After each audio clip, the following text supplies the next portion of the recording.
כמי שזוכה ללוות שנים רבות את הפעילות של ועד התמימים בחודש תשרי, אני יכול לומר שבזכות ועד התמימים אנחנו, הנהלות הישיבות, יכולים לשלוח את התמימים לרבה מתוך ידיעה שמקבלים מענה מושלם גם בפן הגשמי וגם בפן הרוחני. בפן הגשמי הם מקבלים מקומות לינם נאותים, אוכל כיד המלך, ובפן הרוחני שיעורים, התוועדויות, סדרי לימוד, פאנלים, חוברות לימוד מושקעות.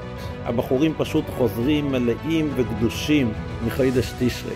ועד התמימים עשה מהפכה של ממש, וזאת זכות גדולה לכל אחד ואחד להיות שותף במפעל הגדול והאדיר הזה, והרב בוודאי יברך את כל אחד ואחד בכסיבה בחסימתי ובשונותי ומסוכו, בגשמיוס וברוחמיוס גם יופי.